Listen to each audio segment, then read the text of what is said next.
Thank you all for joining us today, and welcome to the NJSAP webinar series.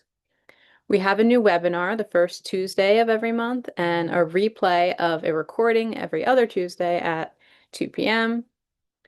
We have Samantha Goldfarb joining us today as presenter. Samantha is the Director of Training and Consultation Services at the ARC of New Jersey.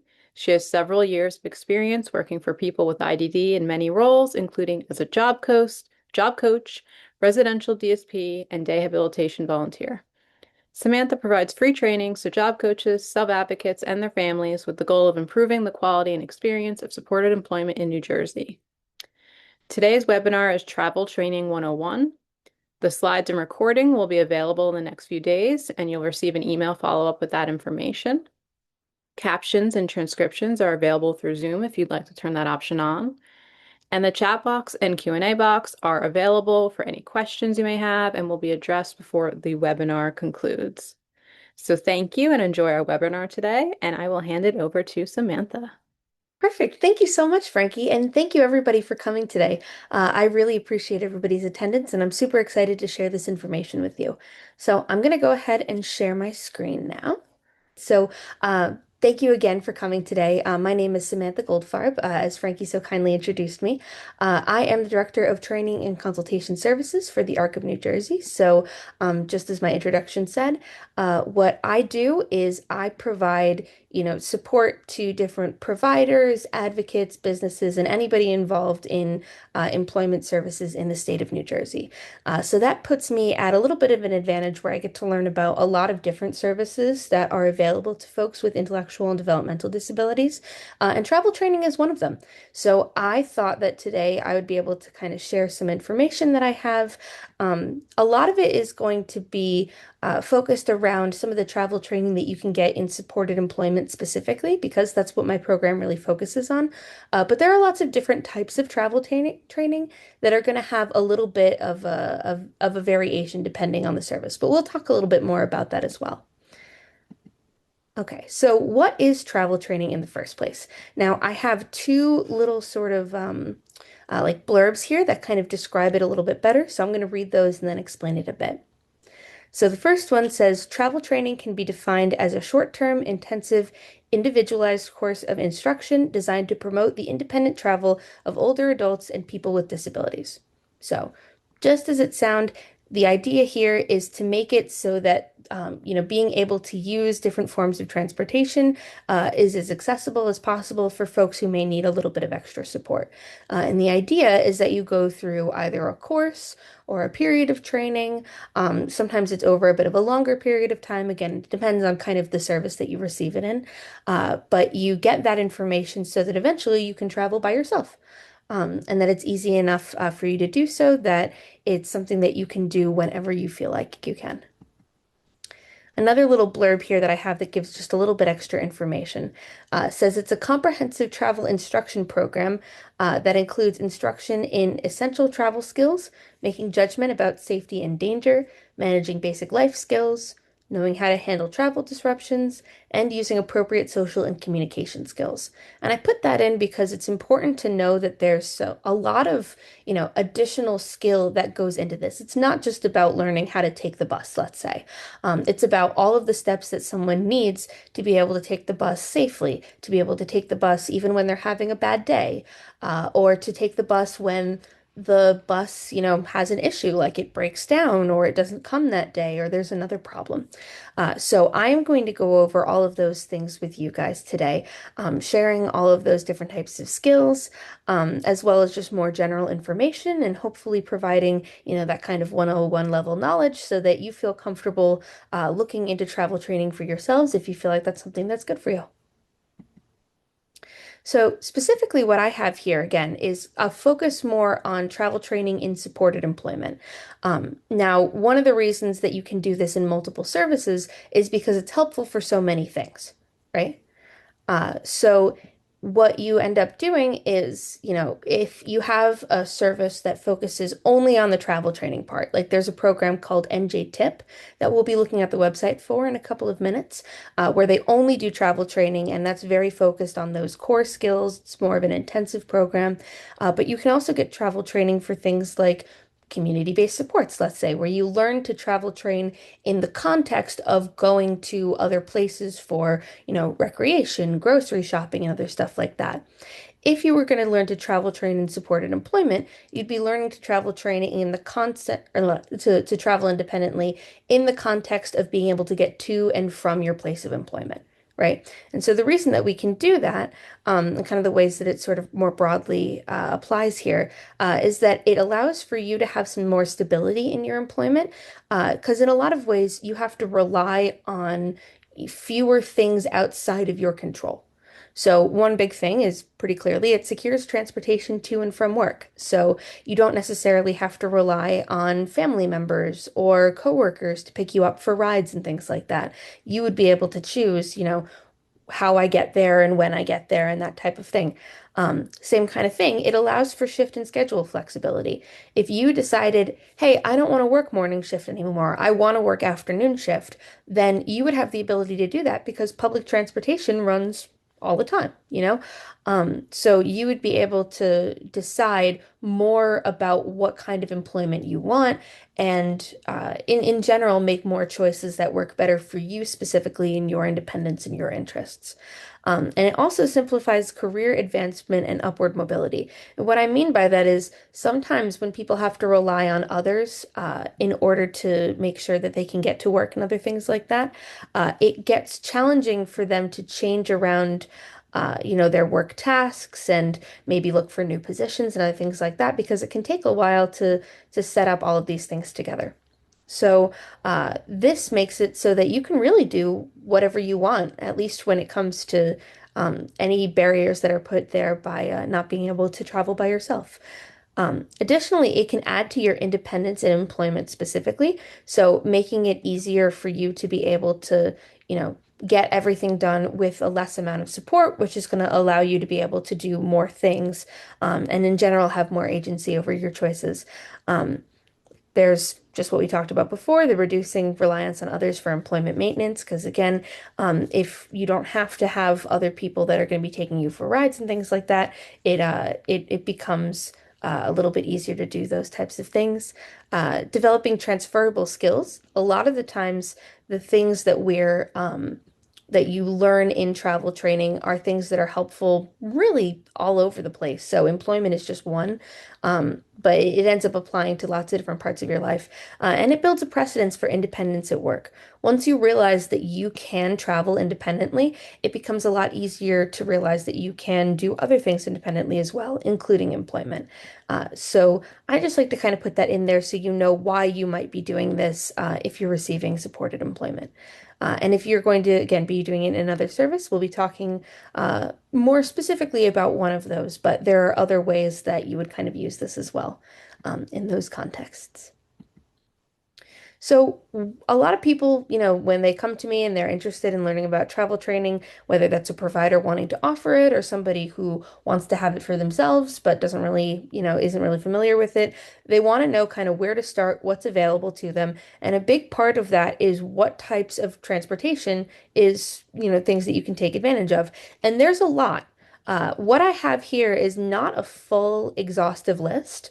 I would say it's pretty much the big contenders, but there are lots of different options that maybe are available only in your community, or, if you live somewhere a little bit more outside, maybe even things that I haven't even heard of yet. So we're just going to be going over some of these different options and show you some of the websites for them too. As well as getting the slides, you should also be able to get the links that I'm going to be showing you next, so that you can do some of this research on your own if you want. The first one doesn't really have a good link for it. It's just public transportation. And what I mean by that is things like buses, trains, that type of thing. Things that are already running, infrastructure that helps everybody get to work, right? If they don't want to use a car. What's good about public transportation for folks with disabilities, you can often get reduced fares because they, in part because they know that you might be relying on it more often. And so it's a little bit easier for them to say, okay, you can spend a little bit less money, let's say. So that can be quite nice. Another option is Access Link, which I think a lot of people end up being familiar with. This is an ADA alternative to public transportation. So essentially what you can do is you can contact folks and they can help you get rides, often in a different vehicle than the ones that are usually used for public transportation. Then there's Access Link Rider's Choice Pilot. So this is a pretty cool one. They're trying a new program. I think they did an earlier phase of it, but now they're expanding it, where they're taking some rideshare options, which, are things like Uber and Lyft and stuff like that, where you have a car where somebody comes and picks you up and then takes you somewhere. And they're using that to see whether that can help with some of the challenges of Access Link. I don't believe Uber is necessarily part of that. Lyft might be, but we can take a further look at that at the website in a second. And they're only available in certain districts, by the way. So, it varies on the county, and the pilot may eventually end. So, just be aware that this may not be a permanent thing unless they choose to reinstate it as well. Then there's some more that I feel are maybe a little bit less commonly known about. These are community transportation and transport management associations. So what these do is specifically they're focused more around a tighter area, I would say. So for community transportation, these vary by county, and it's pretty similar to Access Link, but it's kind of a different system here. And then there's transportation management associations, which are support or promotion for alternative commuter transportation. So they can really give you a lot of additional information as well. And I see somebody put in the chat here, there used to be a cab company called JD.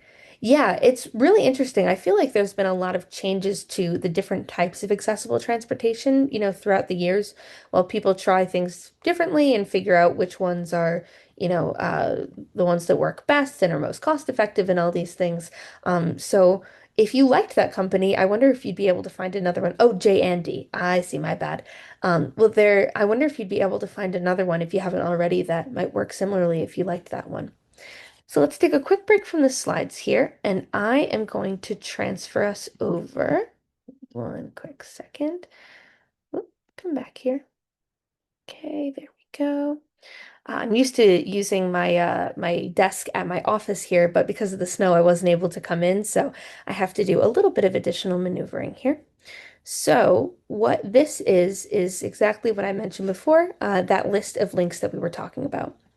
So if you were interested in receiving support with travel training through, let's say, DDD, if you receive DDD services, DDD has this page, it's called a Hot Topics page about transportation that you can use to learn more about it.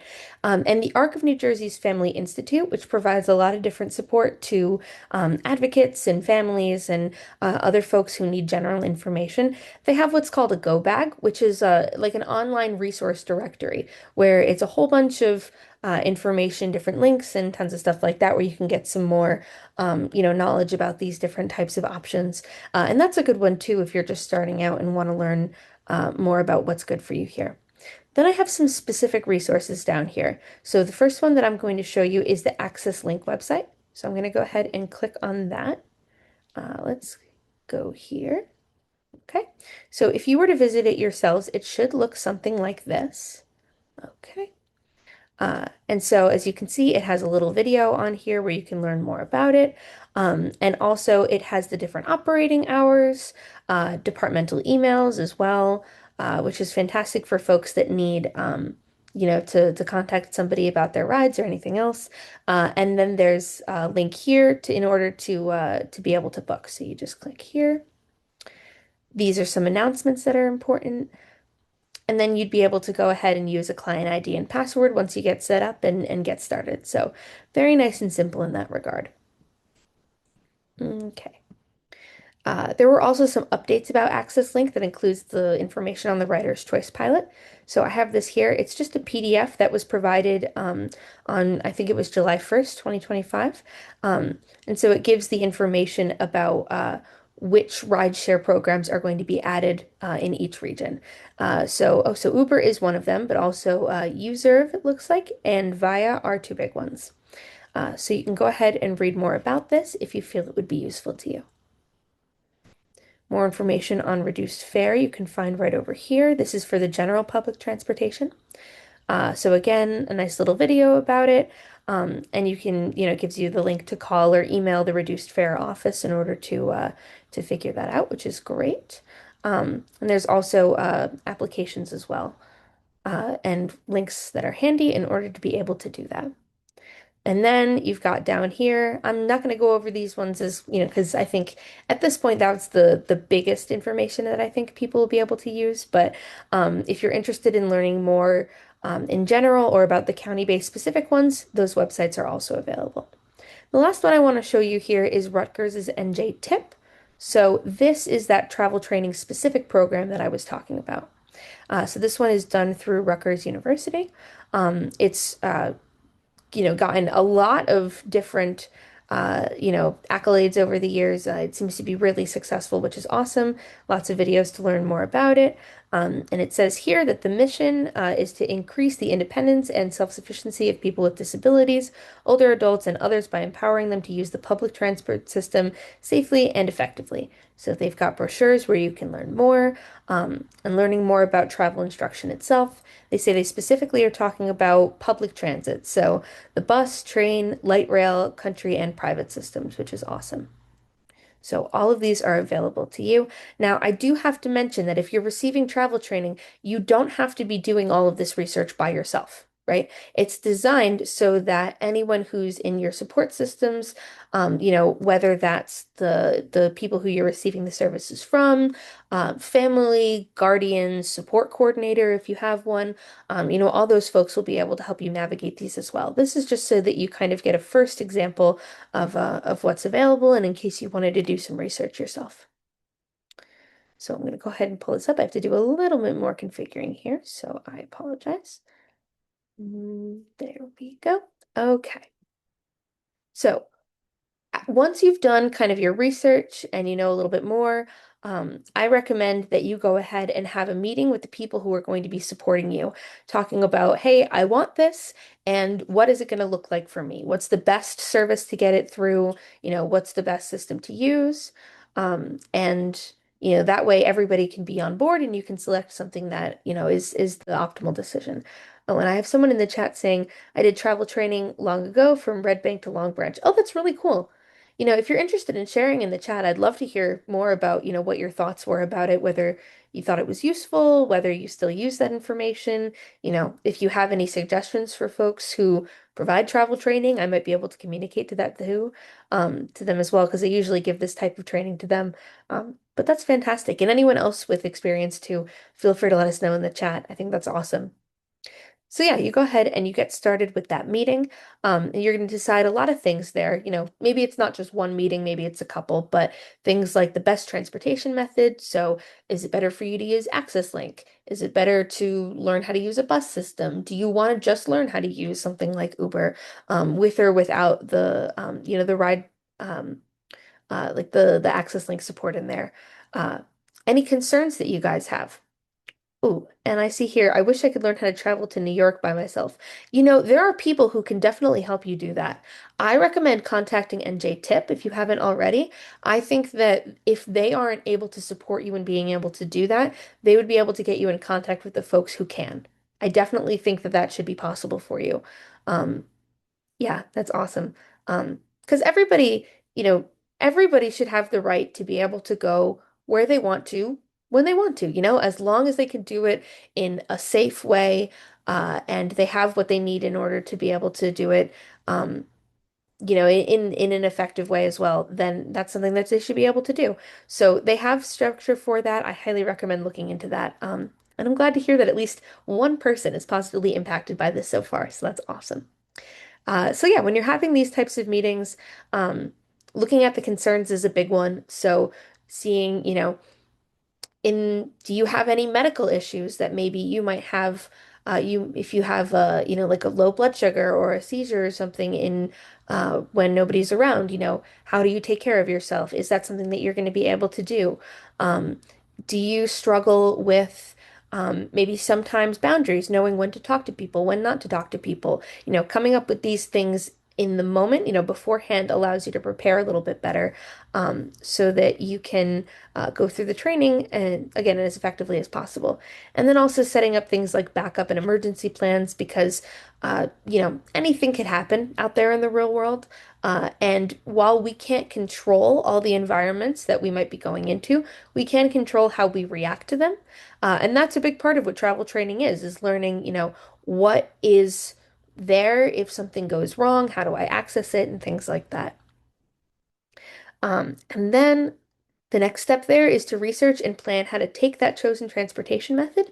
So you'll probably do that with the travel trainer and maybe some support from your support system, whoever that might be. So learning, okay, what's the process to take the ride? How do I book a ticket? How do I, you know, uh, select my items online if I have to? How do I navigate the schedule? Who do I contact if the ride doesn't show up? Who do I contact if, I can't get to work on time or, I'm not safe and I need somebody to pick me up. What do I do? So planning all those things out beforehand so that even, but basically by the time you go out and start traveling, then you have everything that you need, and you can feel confident. And then also making sure that this information is accessible to you, because it's not enough to just have it somewhere. If you're not able to use it, especially if you're not able to use it in an emergency or at a time when you might feel scared or upset or angry, or not well in some way, then it's not useful. It's got to be available to you even when you're at your worst, because you never know what could happen out in the world. And preparation is going to be the thing that keeps you safe. Then the next thing to do, and this is usually done while you're practicing the rides, but sometimes not, sometimes it's beforehand, is that you get help developing the skills that you need for that independent travel. So I like to separate these into hard and soft skills. So hard skills are things that you need to be able to do, like a task of some sort, start to finish. It's very clear. So an example of a hard skill in employment might be learning how to stock shelves or learning how to check in or to like schedule something for work. Soft skills are something that don't necessarily have a beginning or end. It's more of a general ability that you need to do. And a lot of these have to do with like the social or emotional side of being a person. So things like communicating to somebody that you're upset without, causing issues with your relationship, or learning how to spot somebody who maybe is, wishing to do you some harm and how to stay away from them and that type of thing. And the reason I put all transferable to SE or supported employment here, is because again, that's the kind of context that I can really tell you in. And a lot of if you're getting travel training through supported employment, then you're going to be learning a lot of those skills that are going to help you in your job as well. And then in there, you begin your real world training. So if you haven't done that already, basically going out, practicing with your trainer, going through all these rides, and then over time being able to do it by yourself. So we're going to go over some of the skills that you need in order to be able to travel effectively. So this includes, well, I selected four here. There's a lot, but again, this is like a 101 level thing, so very basic. The first one that I identified is the ability to follow and understand procedures. So if you have a hard time looking at a set of steps and saying, okay, I need to do this first, and then this, and I need to do that for XY reason, then that's something that you can work on either before you start travel training or during that process. So the reason that you have to do this is because a lot of travel training is all about following the steps of things, right? Following different procedures. So for example, routes. You want to learn how to take the bus, let's say. Buses go all over the place. So you have to learn what specific bus you have to go on, what specific stops that bus takes, when you have to get off, all of those different types of things. So you either have to learn those steps and procedures right off the bat, or you have to gain the skills that you need in order to be able to follow those procedures. This can also includes things like booking and scheduling processes, paying fares, that kind of thing. So knowing the basic steps of how to travel independently is something that you're going to need to be able to learn to do. Um, Identifying and recalling important information. There are some things that you're going to have to be able to either keep in your brain, or in something that's close by you, like a notebook or like a note section of your phone or something like that, so that you are able to use it when you're traveling. So things like license plates. Let's say you're learning how to take an Uber. It's important to make sure. Oh, I see. I just asked a question. I think I might have missed that question. Either it's in the chat and I'm misunderstanding something, which I apologize if that's the case, or it's in the Q&A section, which I don't have access to. If it is in the Q&A section, then I'm going to answer it at the end. Um, and if it is in regards to getting to New York by yourself and having a job in Red Bank, I think that's really interesting. And, you know, once you're able to do one of these things, it gets a little bit easier. So when you have a job, sometimes it's easier to learn to travel train. And sometimes when you travel train, it's easier to get a job. So maybe that's something that you might be able to pursue in the future as well. Um, I look forward to that for you. Um, Okay, so where were we? Oh yeah. So the types of information. So you're looking for an Uber, uh, you see somebody pull up and you don't know whether or not that's the right car, because you don't know what their license plate is, let's say.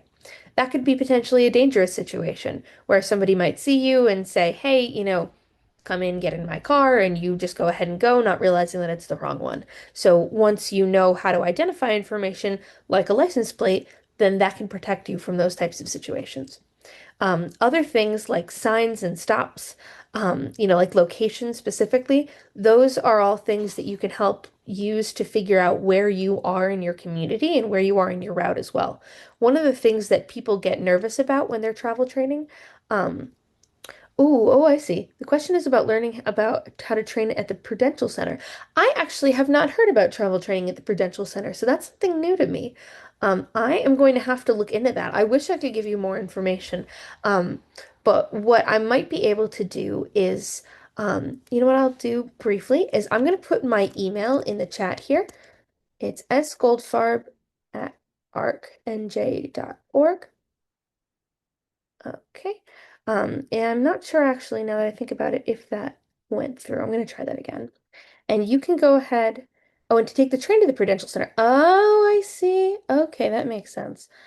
arcnj.org. Okay. So what I would ask you to do is go ahead and email me about your question, and I'll do my best to see if I can get you some more information that's specific to your thing.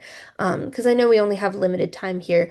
But we might be able to, set something up where I can get you on the right path for that. That's great. I'm really glad that you're interested in it, and I want to help you however I can. So definitely reach out to me. I'm excited to connect with you there. Um, awesome. Okay. All right, so I'm going to go back to the key information here. So one of the things that sometimes gets a little bit scary when people are learning how to travel train is it's hard to know uh, when or not when, I would say like where specifically you are in space, and that can be very disorienting and uncomfortable sometimes. So you might find yourself in a place where you've never been if you get off at the wrong stop. And you want to know, A, that you're at the wrong stop, and B, how to get to the right place from there. So, oh, and you'll put your email in the chat? That's perfect. Okay, I'll go ahead and copy and paste that, and then I'll go ahead and reach out to you. That's awesome. Um, okay, so that's important to know so that you can orient yourself and know where you are in your route and things like that. Uh, Key people is also important. You need to be able to tell the difference between people that it's okay um, to ask for help from versus people that it may not be as safe to ask for help from and things like that.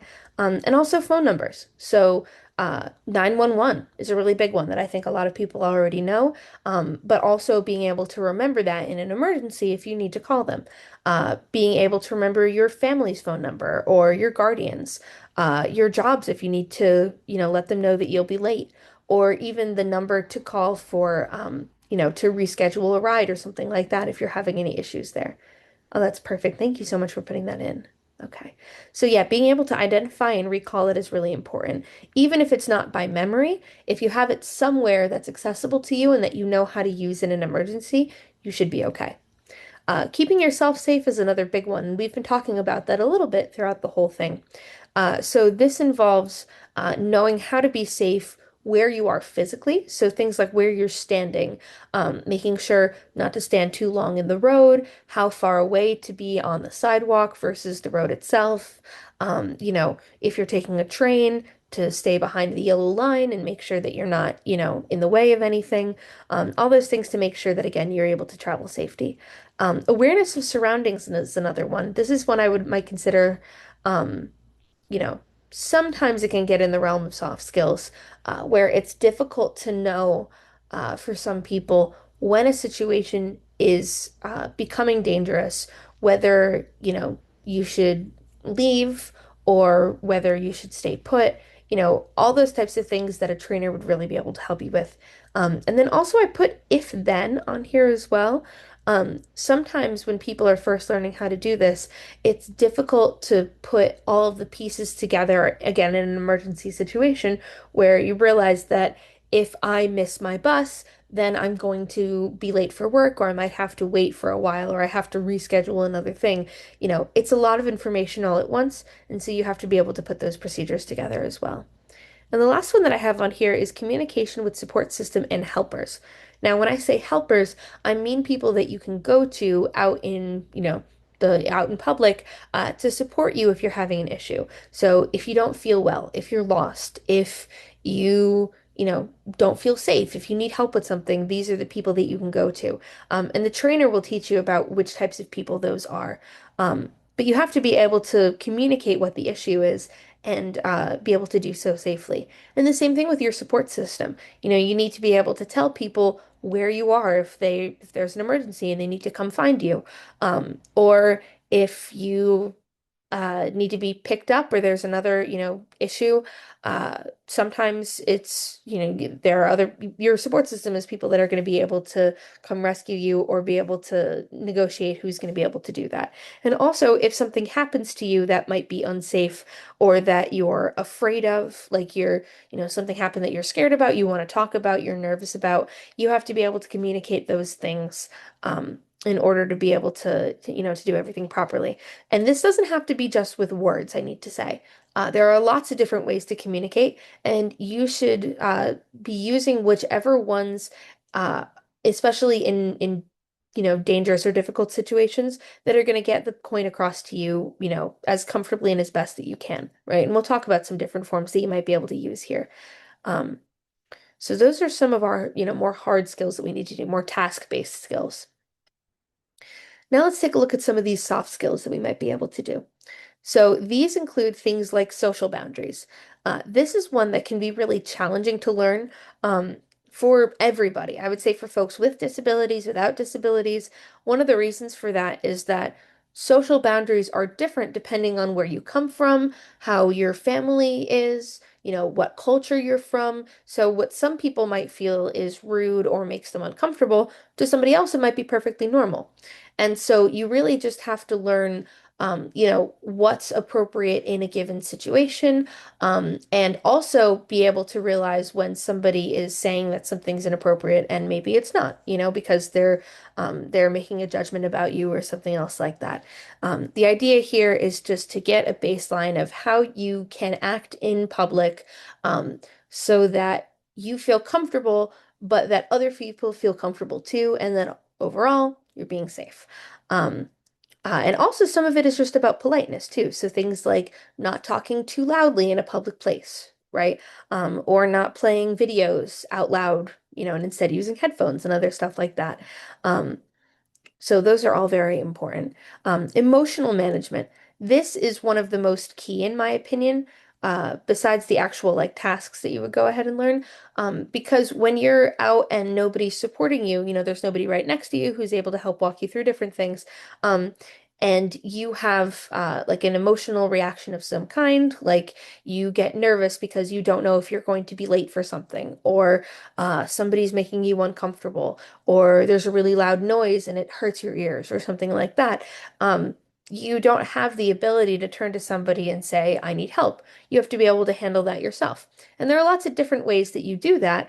But it's about learning those skills ahead of time if you're going to be, traveling independently. Some things that, you may need emotional management for include things like coping with change. The bus is no longer coming. What do I do? The bus is going to be late because of the rain or something like that. Um, sensory aversions. So maybe you have to sit somewhere where the texture of the seat is uncomfortable, or again, it's very noisy, or, something else happened during the day where, you've just kind of reached your limit and now you have to get home and you have to figure out how to do that safely. And then again, negative emotions too. Sometimes, you're out in the real world and people are just going to do things that are going to make you upset and frustrated. They may be rude to you, they may cut you in line. And you have to be able to handle that in a way that is, again, going to keep you safe, keep other people safe, and in general is going to be appropriate for the environment. Uh, problem solving. So this is another really big one. When there's nobody around to help you because you're doing this independently, you're going to have to be able to do all the things that they would normally do. So learning how to do things like reschedule, if there's, an issue with the current setup, even dangerous or things that we never want to happen but could happen. Something like a vehicle accident. What happens if you're in an Uber and they get into an accident? Scary. Nobody wants to think about it, but in order to make sure that you feel safe and comfortable traveling, you got to prepare for that, right? And you have to be able to have the skills to, do things that maybe or to basically change course in the middle of some of these things. Again, all of these are skills that you can learn how to do with your travel trainer or with other services. And also, I'm going to share some common accommodations that can help with these too. It doesn't have to be, you know, the hardest thing in the world, and you don't have to do it all by yourself in the sense that you get no tools to help you. So don't worry too much about that. Um, so yeah, also things like getting lost. A lot of times in travel training, they may try to help you either get kind of lost on purpose, or put you in an area where you're unfamiliar to see whether or not you're going to be able to get back to the place where you need to be, right? Your job or your home or the library or something like that. Because that's something that could happen, the anything could happen, like I've been saying. So you want to make sure that you're prepared for that. And some of that is going to involve, what happens in a problem such as this, and also personal danger and things like that. Uh, okay. And then the last one that I've got here is self-confidence. This, I've been saying all of these are really key, but this one is no exception. If you don't believe that you can travel independently, it's going to be very, very hard for you to travel independently. That's just the answer, right? You have to be able to believe you can do it. And the way that we learn that we can do something is by proving it to ourselves. So going on all these little mini trips, like we'll be talking about, practicing dangerous situations and how to avoid them or how to deal with them, learning how to get unlost after you've been lost. All of these preparations can help build your confidence and make you feel that, yes, this is something that I can do. And then you go out and you do it, even if it's a little scary in the beginning, and then it suddenly becomes a reality. You can do it. And if at any point, you find that you are not able to do it anymore or not able to do it with your current skill set, all you have to do is go back to basics. You go ahead and retrain, with your travel trainer, with another service, with whatever it might be, and you can learn those skills to eventually get to that place. Even if it takes a little while, although for some people it happens very quickly. You never know. So, but just know that believing in yourself is key to actually being able to do it. And that's where we really see the success at the end of the day. So let's talk about some more of those accommodations, right? So for hard skills, there are a lot more. Well, I would say that there are different techniques that can help for different things, right? Different strategies that you may find useful. One is a written plan, right? So if you need help figuring out what to do after, you got lost, or which stops to look for in order to, get off of the correct one. Again, you don't have to memorize that all in your brain. You can keep that written down. So things like travel steps, other important information, saying, oh, I'm not sure what the number is for my rideshare company. Let me go look at it in my notebook, or let me go look at it in my travel plan.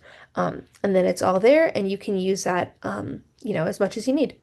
Videos or pictures of the route or the vehicle, those types of things can be really useful if you have a hard time identifying what you need to be able to look for visually in order to be safe or to get on the right, transportation and things like that. So maybe what you do is you travel with your trainer, you take a video of what it looks like outside so that you know, okay, I'm going to keep going until I see this last part there. Or, okay, everything looks fine so far because we've passed this many stop signs and, this grocery store and the place where I always get a coffee and things like that. Also, pictures of the vehicle can be really useful if, you're like me, let's say, and you don't know a lot about cars, you have a hard time figuring out the make and model just by looking at it. You might need a visual reminder to say, okay, it's a red car that looks like this, and then when a red car pulls up that looks like that, you check it with the license plate as well, and you say, yep, this is safe, I can go in. Memory tools can also be really useful. So, especially for things like landmarks and key people, sometimes people like to make a little like an acronym for themselves. So they line a bunch of words up in order for the things they need to memorize, and then they take the first letter of each of those.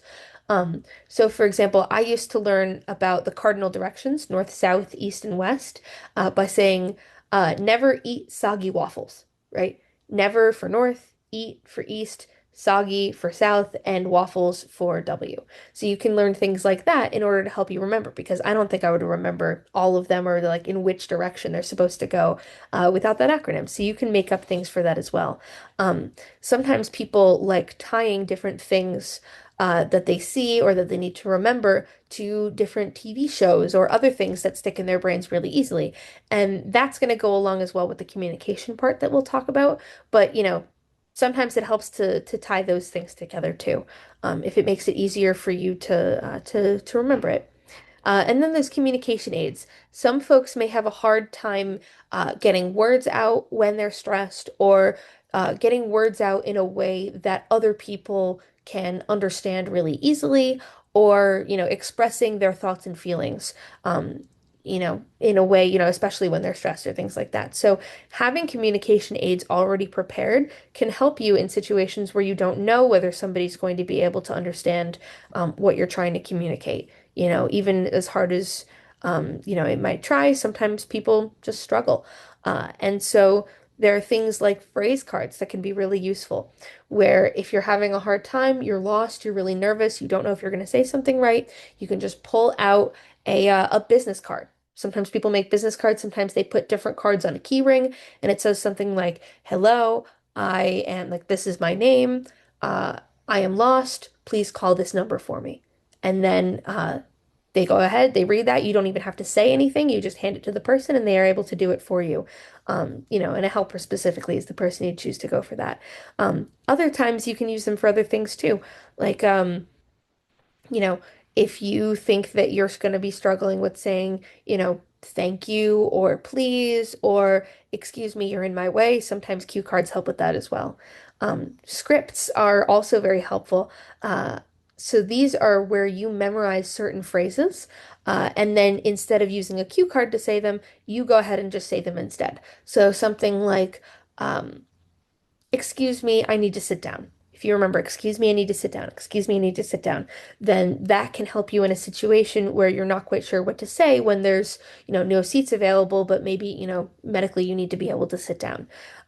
Or thank you so much. Have a good day when you're leaving the bus, or, something else like that. Uh, Also, speaking technology and other things, I mean, there are so many wonderful pieces of technology that you can use to get your point across with people. It's amazing. And so there are even things where you can type something into your phone or use, certain buttons, like I believe they call them AAC devices, that you might be able to use if you're finding communication challenging in a difficult moment. Uh, Now, I'm just going to cut down to this little check mark bullet down here real quick and say that there's no shame in support. If it helps, you should use it. So even if it's not something that you would normally need help with, or you feel like, I can get by without it, it might just be a little bit more difficult, don't worry about it. The whole point of this is to make sure that you're able to travel in a comfortable and safe way. Whatever is going to help you to do that, even if you don't think you quote need it or anything like that, you just want it instead or you would find it helpful, go ahead and use it. There's no qualifications that you need for it. You know what I mean? Just do what is best for you, and that's what's going to help you be as successful as possible when you're travel training here. Um, okay. So also for some soft skills, I've got a couple other accommodations. Sometimes people get really nervous when they're going on these routes. So things like reminder sheets, saying things like, if I have a problem, I can do this, like a backup plan as well, or a clear reminder of, take 5 deep breaths when I'm nervous, other things like that. What if flowcharts I find really useful. If you're one of those people that thinks, well, what if the bus gets lost? And then what if I can't find my way back? And then what if it gets dark? Then you can go ahead and ask that question and it'll be written down, and then you'll see what the options are and you can go ahead and use it that way. You can ask your trainer about that, making one of those if you might find it be useful. Also, self-soothing or support items. There are lots of ones that are appropriate for public situations that are small enough that you can hold on to and not loud, too loud that it would disturb other people in your area, that might be able to help. So fidgets are a really good one, right? Um, a small little plush that you can hold in your hand.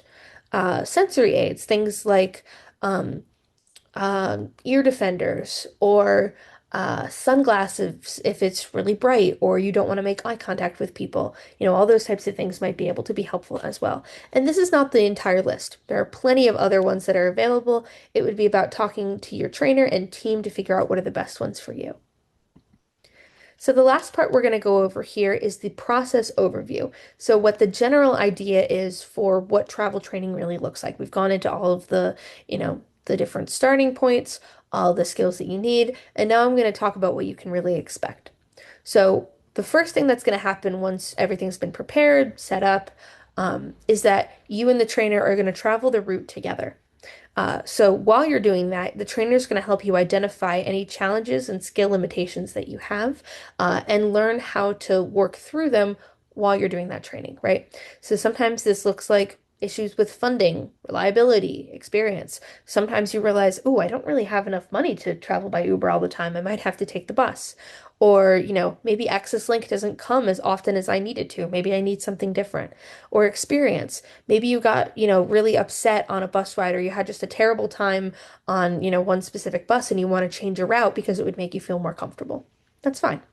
Um, Figuring out which hard and soft skills you already have, which ones you need to work on, which one needs accommodations, and identifying when you might be having a harder time, doing the same thing that you might be successful in, a couple days ago. So sometimes there are things that, just make it harder to do travel, to travel independently. Maybe if you have a bad day at work, it's something that's really challenging. Maybe if you know that you are excited to watch your show when you come home, that you might miss your stop because you might not be paying attention. And then planning for these things can help keep you safe in those situations as well. And then creating accommodations too. So we identify all of these things and then we figure out, is there anything that you might need in order to make it, easier and safer and more accessible for you to be able to do this. So again, kind of like what we asked, what makes it harder or easier to travel and what makes travel as predictable as possible so that you can just focus on the traveling part and all the steps that go into it.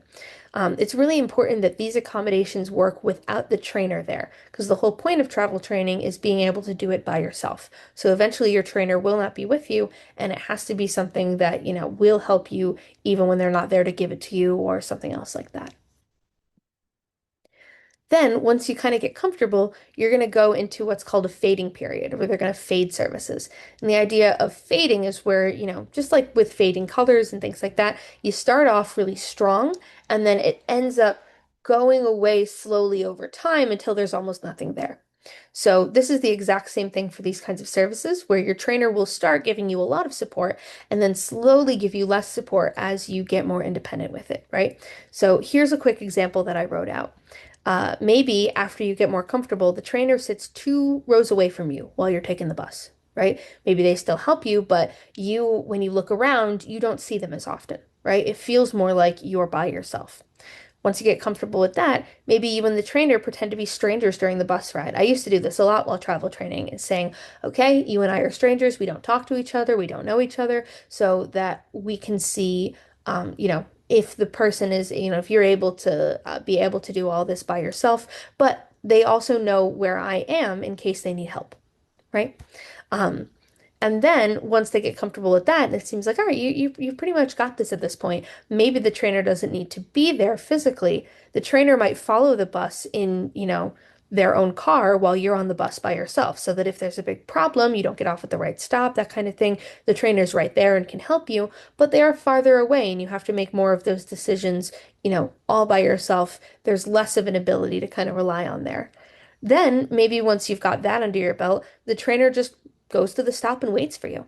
You take the bus entirely by yourself. No one else is there, but they're there to make sure, at the stop to make sure that everything is all good. And then the trainer might even test your skills. So have somebody that you don't know try to go up to you and ask for money, you know? Or maybe, like I said before, they might get you lost where they know where you are, but you don't know where you are and you have to find your way back. Something like that, so that both can test your skills even in a difficult situation.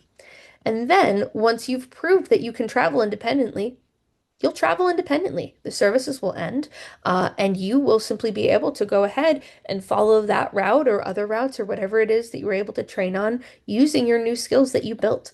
So that ends up being the entire process. You have all of these skills that you built up, all of this information, and at the end of it, you go where you want. You get to make those choices. Whether it's for the benefit of employment, like I've been kind of talking about during this, or whether it's for the benefit of other things, anything from traveling for fun, like to New York or, to the Prudential Center or to a doctor's appointment or to get groceries or just to visit a friend, whatever it might be. So those are our steps here. I want to take time now, if we have any time left, to just open it up to some questions. I know I don't get the Q&A section, or at least I'm not quite sure where to see that, but I'd be happy to take any questions that you guys have, any comments, any experiences, and we can just kind of chat before I close it up. Okay, you want to learn how to travel to Austin, New York. Okay, gotcha. So in order to do that, what you would do, um, and again, I'd be happy to email you about this too, is you would go and uh, talk to whoever it is that is your support system. So, maybe you navigate your services by yourself. So maybe you go and talk to your support coordinator. Maybe you talk to your family or your guardians, and they're able to help you identify what to like where to get your travel training from. Or you just do some research, figure out what's good for you, and then go ahead and look through that. And so there are lots of different people who can do it. But you would just have to choose which one is the best. And the best way to start off with that is by talking to whoever it is that might help you manage the supports that you might receive. Um, so it's different for everybody, basically. It's a great question, though. Let's see. I've got somebody else saying, does DDD budget pay for travel training? It can, yeah. It depends on the service itself and how it's being used, I would say. Um, so I am only an expert in the employment services side of things. So I know that, for example, the DDD budget can pay for travel training as a part of supported employment if you want to learn how to specifically get to and from, your job. That's a really big one. Um, but there are other options that I know of. I just don't know of as much of the specifics. So if you're interested in getting, the DDD budget to pay for that, the best thing to do would be to talk to your support coordinator about that. It's a great question. And so if you have any individual questions or you just want more information, you can go ahead and email me right there as well. And again, you'll be able to get a copy of these slides, and also the link sheet that we discussed before.